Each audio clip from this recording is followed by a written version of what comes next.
Sir BJP గెలవడానికి గల కారణాలు ఏంటి సార్ ఢిల్లీలో? గెలవటానికి పాజిటివ్స్ ఏమిటంటే ఇప్పుడు ఢిల్లీలో ఎక్కువ మంది ఎంప్లాయీస్ ఎక్కువ ఉంటారు, అన్ని రకాల ఆఫీసులు అక్కడ ఉంటాయి. సో వర్కింగ్ క్లాస్ ఎక్కువ. సో ఇప్పుడు 7 లక్షల నుంచి 12 లక్షలు చేశారు. నిన్నగా జరిగింది అది బడ్జెట్లో, నిన్న మొన్న. సో 12 లక్షల దాకా ట్యాక్స్ ఎగ్జంప్షన్ ఇన్కంలో.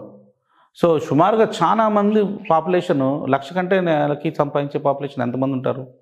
సో చాలా మందికి జీరో ట్యాక్స్ అయిపోతుంది. అదొకటి బడ్జెట్లో తీసుకున్న, అదొకటి ఢిల్లీ ఎలక్షన్కి బాగా కనెక్షన్. మోడీ గారు ఏది తీసుకున్నా పర్టికులర్ ఎలక్షన్కి సరిపడే ఆ చతురత ఆయన దగ్గర ఉంది. అదొకటి. కేజ్రీవాల్ జైల్లో ఉండటం, ఆయన చేసిన ఘోటాల కింద కొంత అవేర్నెస్ వచ్చింది, అదొకటి. తర్వాత లాస్ట్ టైము ఆర్ఎస్ఎస్ సరిగా పనిచేయలేదు, గెలుస్తాంలే అన్న ఉద్దేశంతో మన సెంట్రల్ ఎలక్షన్స్లో కానీ వీటిలో కానీ. కాబట్టి ఈసారి కొంచెం జాగ్రత్తగా పనిచేస్తుందని మనం అనుకోవచ్చు. అదొకటి, ఓడిపోకుండా గెలవాలనే ఉద్దేశంతో. ఇంకొకటి, వాళ్ళ మధ్యలో ఆధిపత్య పోరు జరిగే అవకాశం ఉంది ఆమ్ ఆద్మీ పార్టీలో. ఇప్పుడు కుమార్ విశ్వాస్ బయటకు వచ్చాడు, తర్వాత అదితి సింగ్ వీళ్ళందరూ ఉన్నారు కదా నెక్స్ట్ లీడర్స్. సో వీళ్ళల్లో కేజ్రీవాల్ తర్వాత కృషి చేసింది మేము కాబట్టి మేము లీడర్ అవ్వాలని అనుకోవచ్చు. కేజ్రీవాల్ ఏమో నాకు మా వైఫ్ అవ్వాలని చెప్పని కేజ్రీవాల్ ట్రై చేస్తాడు. కాబట్టి వాళ్ళు గెలిచినా కూడా అటు ఇటు వాళ్ళలో వాళ్ళు కొట్లాడుకునే అవకాశాలు ఎక్కువగా కనబడుతున్నాయి.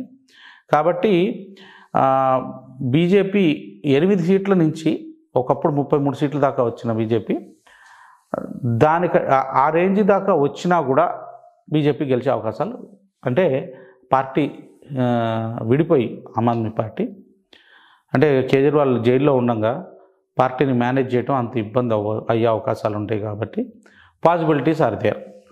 లేదు జనాల్లో నిజంగా అంత చైతన్యం వచ్చింది ఈసారి అని అనుకుంటే బీజేపీ కనుక గెలిస్తే అంతకంటే ఇంకా సంతోషం. ఇప్పుడు మేజర్ ప్రాబ్లం ఢిల్లీలో పొల్యూషన్.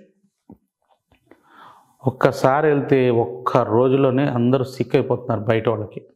ఎంత పొల్యూషన్ ఉంటుందంటే డస్టు, స్మోకు, ఇదంతా పొగ, పొద్దునే కూడా పొగ ఉంటుంది అక్కడ.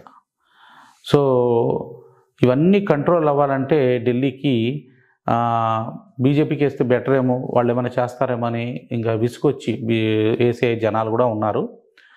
సో ఈసారి స్లోగన్స్ కూడా నేను మొన్న వెళ్ళినప్పుడు ఈ పొగ నుంచి, ఈ పొల్యూషన్ నుంచి మీకు విముక్తి చెందాలంటే బీజేపీకి ఓటేయమని చెప్పని వీళ్ళు స్లోగన్ కూడా పెట్టారు. సో ఎంత చేంజ్ వస్తుంది, ఒక 15% చేంజ్ వస్తుందా అనేది మనం చూడాలి. ఎందుకంటే వీళ్ళకి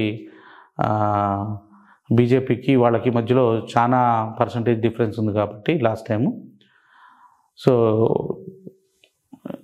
పాసిబిలిటీస్ ఆర్ దేర్, గెలిచే అవకాశం ఉంది. 10 ఏళ్ళు అయిపోయింది కాబట్టి ఇవన్నీ నెగిటివ్. కేజ్రీవాల్కి బీజేపీకి వచ్చే పాజిటివ్స్. జై హింద్.